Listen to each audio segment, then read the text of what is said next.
friends, welcome back to another episode of Through Literary Lens. Namaskar Vinod ji. Very, very good morning. Namaskar to our viewers. We are once again back with another very important discussion. And today, friends, we have something very, very special for you. And I'm referring to a yet to be published book, Vinod ji. Oh, that's really nice. It's not yet out, but it will be out sooner than later. Yes. And the original author of the collection of plays titled The Intellectual, friends, The Intellectual, is Mr. M. Kamal. Mr. M. Kamal is the great Sindhi poet and author. He has written perhaps the most number of ghazals. Yes, Rajesh. Yes, Rajesh. Absolutely, you are right. M. Kamal is well-known name in the Sindhi literature, Sindhi language. Mulchand Bindrani was his original name, but he is known by his... He was born in 1925 in Sindh, a province which is now in Pakistan. And at the very ripe age of 85 in 2010, he left this world for the heavenly abode. And he has published no less than 20 collections of ghazals, numbering to almost 800 ghazals. Yes, and he has, to share with you, 37 plays. Oh, 37 plays to his credit. Same as Shakespeare. Yeah, incidentally, it is the same number that Shakespeare has written. And in quantity, he equals Shakespeare, right? And in quality, his plays are very much close to the plays of George Bernard Shaw. They are rooted in social and cultural ethos. Only thing is that they are written in Sindhi and have not been yet translated in English. And our beloved Vinod ji has done the job. He has translated, I think, 6 plays, Vinod ji. Yes, 6 one-act plays. And they are being published shortly with the title The Intellectual. Yeah, and to tell you, M. Kamalji called these plays as experimental plays. They are experimental only in the sense that the technique is little bit different. Before I will say that these plays are wonderful existential writings which are bordering on the absurdity. And you know, absurdity is nothing but it is a method in madness. So here, in that sense, his plays are very much coming closer to the plays of Jean-Paul Sartre or Samuel Beckett. We are all reminded of Waiting for Godot. And in that style and in that flavor, these plays rise to the level of great writings. Why he must have called it experimental? Not because they are casual utterances, but the technique is really different. Here, the characters, they do not have any personal name, but they are known as character A, character B, C, like that. One, character 2, like that. And again, there is not a usual setting in the drawing room or in the bedroom or in the hall or in the garden. The characters, they're out in the open. They are out in the open. And this tells us that our humanity or the mankind has been uprooted from the formal setting, and now we are face to face with the universal anxiety.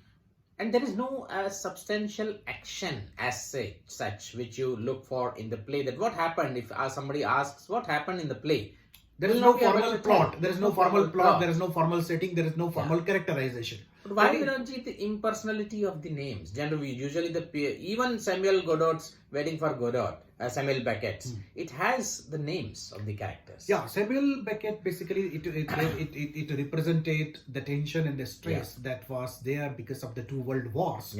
But we have gone a long way. We have come away from those times. Much water has flown under the bridge in the 21st century. And as it is fashionable to say, we are in the post-truth world. Yeah, postmodern, post-truth world, or the digitized world. So our identities, personal identities have been eroded, right? They are no longer there, neither as a person, nor as a community, nor as a linguistic community or religious community, cultural community, even national community. All these identities, cultural identities, religious identities, linguistic identities, intellectual identities, artistic identities, they are no longer there. Simply we are getting reduced to magnetic mockeries, as Alfred Lord Tennyson calls it. We do not have any identity across the world. If you go there, you will see the shopping malls, you will say the aeroplanes, you will say the same kind of mobiles, you will say the same kind of education. So that identity which makes you as human being, a person, a separate person, is no longer there. Therefore, swallowed up. So therefore his characters, right, when they come before us, they represent universal tension, I will call it, universal anxiety, universal rootlessness. Another way, Vinodji, is that we are just walking abstractions. Exactly. We are not the personal people like Vinod and Rajesh as we are. But we are just moving, walking abstractions, maybe the manifestations of universal forces like rationalism, like emotions, like Marxism, like capitalism, and so on and so forth. Exactly. And therefore he has chosen not to give any personal names to them. And the entire theme of the play gradually gets unfolded before us in the form of dialogue or in the form of conversation that goes on in these two characters. Especially Rajeshji, today we'll take up the title play, the intellectual. The intellectual. There are only two characters, just like the two tramps of Samuel Beckett, right?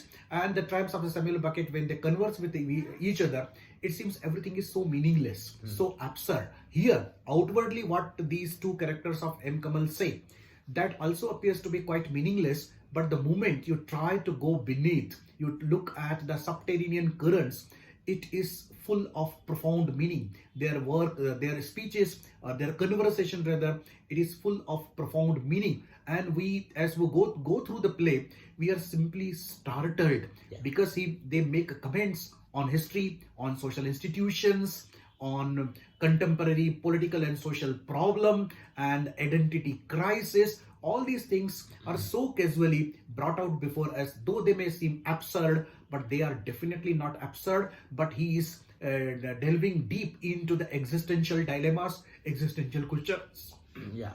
And first, as Vinodji, you started, we all painfully realize the depersonalization which has set in to our lives when A and B converse. So they are depersonalized beings. They don't have the individual identity of their own. At the same time, we also realize the transpersonalization which has been effected in our lives through globalization and through various others, I would say, Kafkaesque forces, including technology. They may be for our benefit. They may be for our benefit or may not be for our benefit in the long run. We don't yet know fully. And this blindness of human beings, at the end, I'm just jumping at the end, but actually there is no end, middle and beginning as such. So this all-pervasive blindness of human beings is perhaps what makes us sad. And one of the characters rightly remarks that much of the part of history, human beings have lived in the dark. And the play starts when the two A and B, they converse with each other. And they say, it is fashion to be serious and sad. And that sets the ball rolling, that why we are sad, why we are serious, and who must have been the first intellectual, rather than finding out who he must have been, whoever he must have been, why he was melancholic. That is the core question that they are discussing. And in the first place, this fashion thing, Vinodji, this very profound thing which is said, even being happy is a fashion. Nowadays, being happy in all situations, but they say being sad has become, again, much more popularity than being happy, and people are sad without even thinking about anything or anyone in particular. One of the characters again remarks, again viewers, it is immaterial to know who says what. And what says is important, who says is not important, whether A or B. So simply, sometimes we will say A, sometimes we will see B. It may not exactly correlate to what is there in the play. E says or B says, it hardly matters. But what says is important. So many of our things have become fashionable. Just we do for the sake of doing without thinking about. And he says even the boredom is a fashion. Feeling bored is a fashion. Is a fashion. So that is really, it raises a very important existential question, that why we are getting bored.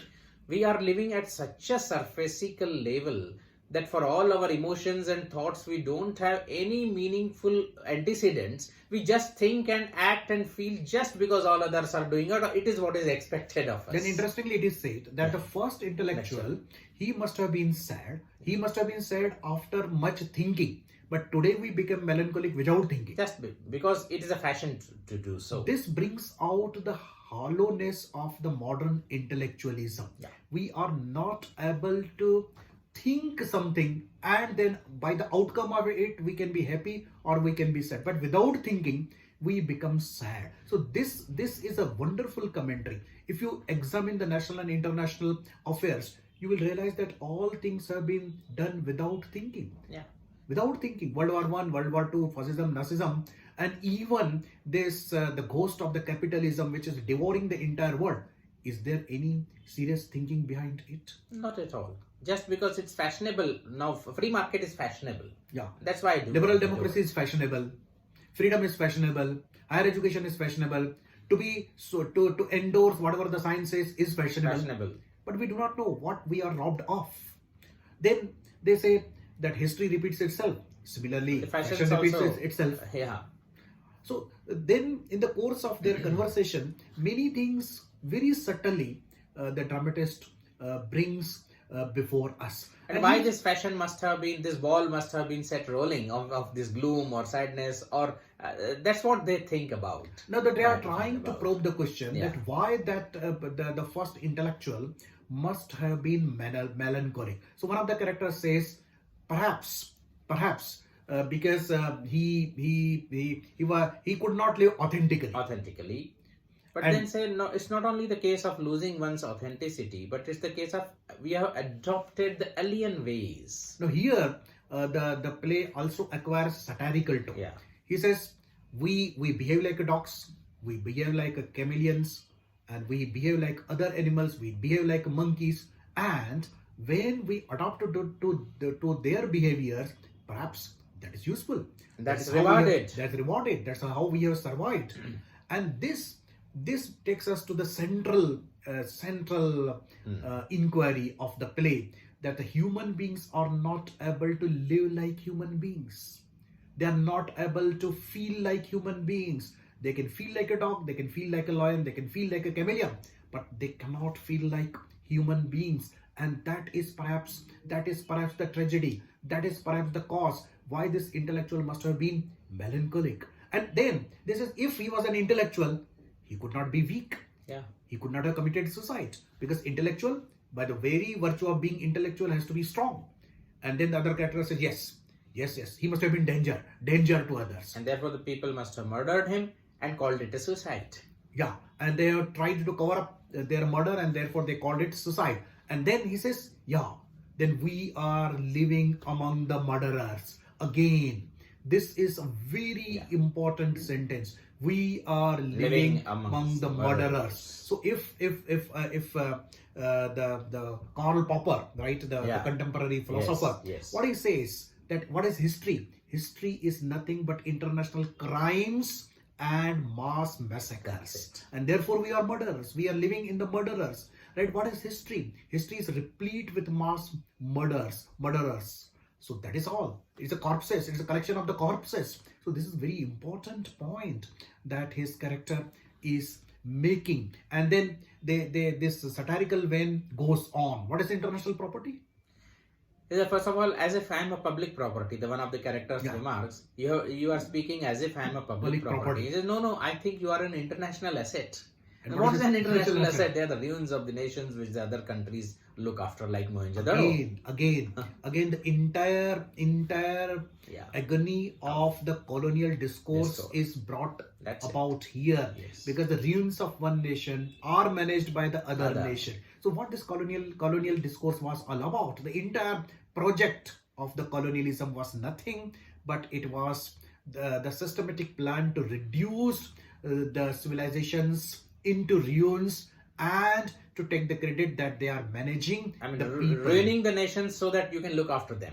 Exactly. So again, very subtly, M. Kamal satirizes the entire project of colonialism and indirectly entire project of capitalism. But what has happened? Colonialism has come to be replaced by the capitalism, the project of the capitalism again, that the so-called powers, they take upon themselves the responsibility of spreading democracy, elevating poverty, providing jobs, eradicating unemployment.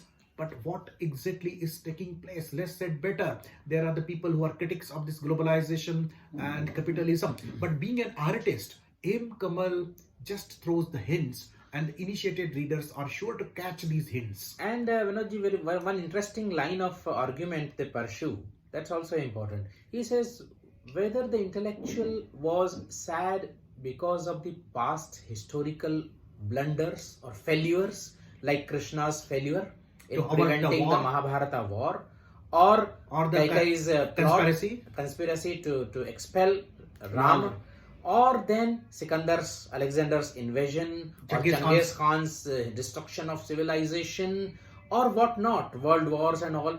He says yes, but no also, because it is true that we can't run away from our past and we have to repent for the misdeeds of our generations, but at the same time we are living in the present and we have future before us. So intellectual must have been saddened not only by the great historical blunders for which we have to in a sense do the penance, but also for what we are doing at present and what kind of future we are aiming at and moving towards. So here, this post-truth or the post-modern anxiety is hinted at, that this intellectual is not simply alienated with the past, but he is disgusted with the present, and he has little hope from the future. It would have been good, Vinodji, had we realized the blunders of the past, and the present would have been free from them, like non-prevention of Mahabharata war, or whatever they are listed there. Many are the Hiroshima and everything is there. But perhaps we are preparing for the greater war, Mahabharata. Wars, yeah, we are yet to the Trojan War. Yeah. Because Rajesh, the digital clock that the scientists have, doomsday clock, right? It is 100 seconds away from the doomsday. For the listeners, I would explain it that 21 people are there in the committee, Nobel laureates. Each year they weigh the dangers and pros and cons of atomic war, climate change and everything, and they reset the clock. It was set up in 1991. It was 7 minutes away. It was set up in 1947, sorry. Yes, 1947 in 91, it was 17 minutes away from the doomsday. And then again it has come forth and now it is only 100 seconds away. So this shows us, this demonstrates the peril which we are. Like they say, atom बमों के जोर पे ऐठी है ये दुनिया, बारूद के एक ढेर पे बैठी है ये दुनिया. Again, we are reminded of Arundhati Roy, the Booker Prize winner writer. Then she says, why I should not be in tension? Why should not I be stressed? Because there is a danger that the nuclear war may break out. It is not a hypothetical danger, neither it is a theoretical danger, but practically, intentionally or unintentionally, something may go wrong, even if we may not be the party to that, but we are definitely going to be among the crowd of victims. So that's what they say, that I am a human being, but I don't feel like a human being. I can't live like a human being. I think this is something This is a great commentary on all the systems. All the systems. And wonderfully, one character remarks that all the institutions, all the structures, they are there even before we are born. So it reminds us of Jean-Jacques Rousseau, that we are born free, but everywhere we are in chains. The moment the child is born, already he is in the chains of the social norms, chains of the political system, chains of the economic ironies. All these systems are already there before the child comes into this world. And really there are very, very few free thinkers, and extremely few number of people can really think freely and in an unbiased way. And the tragedy is that everybody thinks I am a free thinker. And here I will take this opportunity, Rajeshji, to say that M. Kamal deserves a place among the greatest playwrights of the world, be it George Bernard Shaw, Samuel Beckett, Jean-Paul Sartre, or Indian writers like Girish Karnad, Mohan Rakesh, Vijay Tendulkar, and Badal Sarkar, although they are writing with the different themes. But when you look at the great literary greatness, when you look at their concerns that their plays depict, definitely M. Kamal deserves a place in the galaxy of these great playwrights. So the viewers, the listeners, make it a point to read this book, The Great Intellectual, which will be available on Kindle Amazon very soon, and definitely you will enjoy if you take interest in philosophical writings, in existential writings, in satirical writings, in absurd writings, and to top it all, in good literary writings. Definitely, friends, you would definitely not only enjoy but will even think and feel with this book that if anybody who wants to think even an iota of thought would really love this So book. this is the book for all those who are thinkers, for all those who want to feel about themselves, about world. So we'll be back very soon with some other discussion. Thank you, Rajesh, for taking up this play, The Intellectual of M. Kamal, for discussion today. Thank you, Vinodji. Thank you very much.